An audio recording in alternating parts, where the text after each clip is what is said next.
Hey, it's Tilly and welcome back. It's video 4 in the series that we're doing around this painting titled Congruent Vibrations. There's a link to the other videos in the description, along with a link to all the free content I'm giving away to go with it, which includes an art print of this painting and a subconscious reprogramming meditation, which I encourage you to listen to every day as you go through this series. Today, we're talking about actions, my personal favorite. So far, we've talked about our words and our thoughts.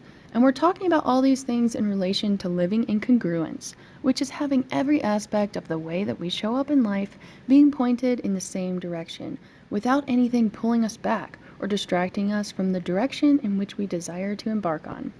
This direction will be different for all of us, but there's one thing we can agree on, and that is flow. Flow is what we'll be talking a lot about today. Now, flow at its core is simply a state of mind. But when we bring faith into the picture, and it's confirmed in our life experience, flow becomes a part of our identity because we believe we are inside of it and a part of it. Flow is now a state of consciousness that goes beyond the physical human brain.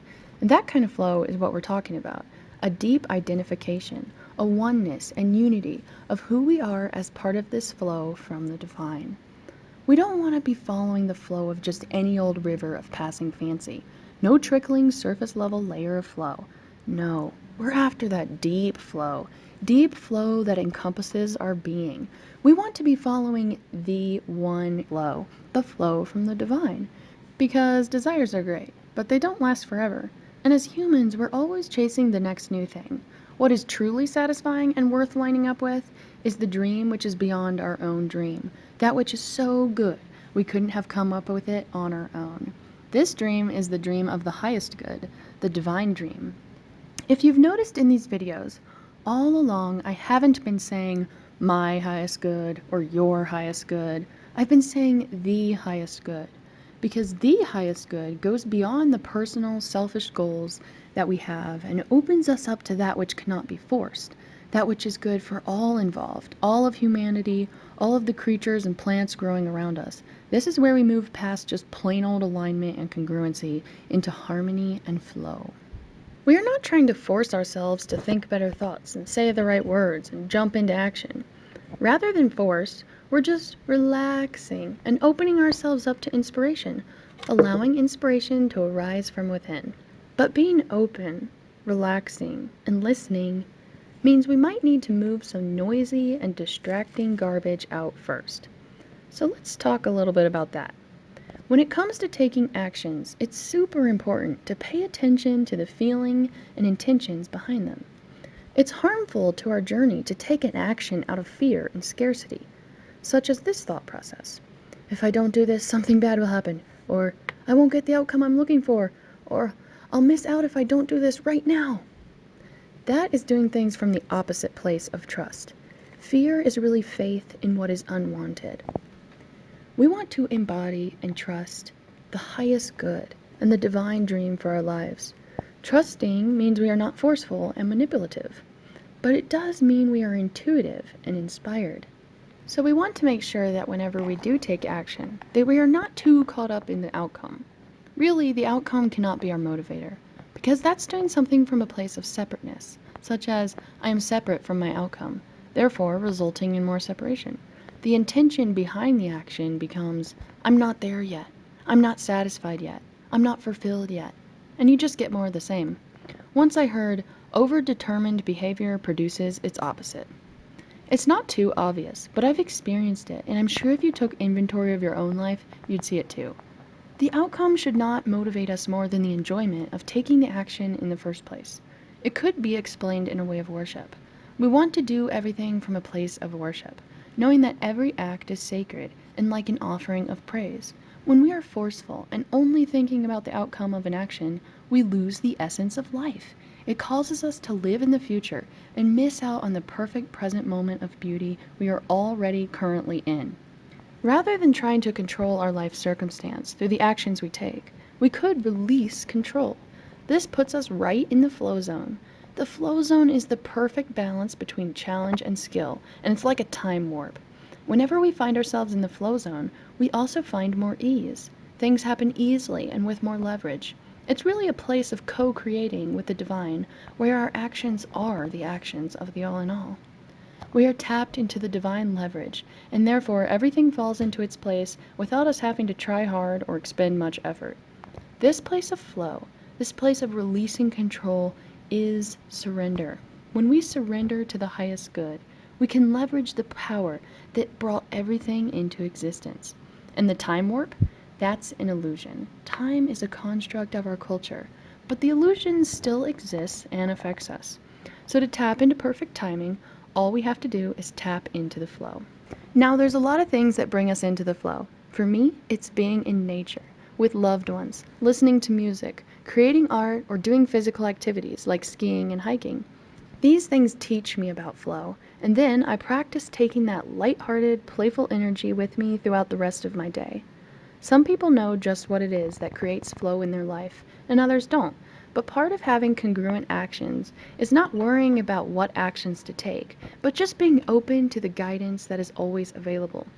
To tap into the flow, you want to start by tapping into your intuition. Intuition is the divine guidance inside of you. Asking is an action, and perhaps asking for guidance is your first action. Even if you have no clue where to start taking action, just know you don't need to wait to see the whole pathway to take the first step. Part of the fun of embarking on an adventure is not knowing where you'll end up. When you truly trust, you will take the next step regardless. You start taking action in the inspired direction because it's enjoyable, and usually it's something easy to do that you're already super passionate about. The good news is there's really no wrong way. No matter what steps and direction you choose, you will always be growing. There's really no wrong way to go about moving forward in your life. One thing will naturally lead you to the next lesson, realization, or epiphany. And when you're having that much fun and enjoying the journey that much, you could care less what the outcome looks like. And when you could care less, that's the place where you're able to receive the highest good, which usually ends up being better than the outcome you originally desired in the first place. Then, once you start taking action, the inspiration comes. Action actually breeds clarity and direction. It opens you up to the flow. Because what better place to be guided than the place where you are already listening to the guidance that you've already been given? When you obey the guidance, you are naturally in a place to receive more guidance. This is true momentum. We've been talking about momentum all along in this series, and it really does begin with awareness around our thoughts and words, which helps us to rid ourselves of limiting beliefs, and then we are ready and in a place to receive our next right step. And once you start walking and momentum takes over in your life, you are allowing the flow to take over, surrendering to it. That's when the journey really gets fun. Now, if you're anything like me, inspired action may begin by not taking any action at all. Sometimes we're distracted by doing so much that we miss the flow completely. We miss the present moment and forfeit the immense power found there. For myself personally, at one point, I found my sense of worth in productivity. But our identity is not in our accomplishments. We are not defined by our actions. What you do is not who you are. You have heard it said, we are human beings, not human doings. The truest you requires no effort. That's the you that is just sitting on the couch, loving life, relaxing into the present moment. The you that is not doing anything is the real you. And that you doesn't need to be forced. You don't have to expend energy and effort to be yourself. More so, it's simply about connection, just being connected to your true inner self. Embodying your highest self is what happens naturally when you stop doing all the things that create a false identity for you. Like when I used to think productivity was my worth, I identified with that false version of myself, when in reality, I'm enough when I'm sitting on the couch. I'm even enough when I'm sleeping, and so are you. Perhaps we're even at our best when we are in a state of rest, which could be translated as calm and peaceful, the embodiment of going with the flow. I can't remember who said it, but they said, when you do less, letting go and letting God becomes a lot easier. When we are constantly doing, it may very well be a form of doubt and distrust. True faith and trust sits back and waits to be guided, knowing that all will be provided in due time. Now, I'm still learning and practicing all of this too. This is a practice that we are committed to, and it takes time. But we can be sure that when we act out of faith, our actions demonstrate whatever it is we desire to acquire. This doesn't mean we go spend all our money frivolously because we believe we have an endless supply. But it does mean that when we do spend, we do so under direct inspiration and without fear of letting our resources go out.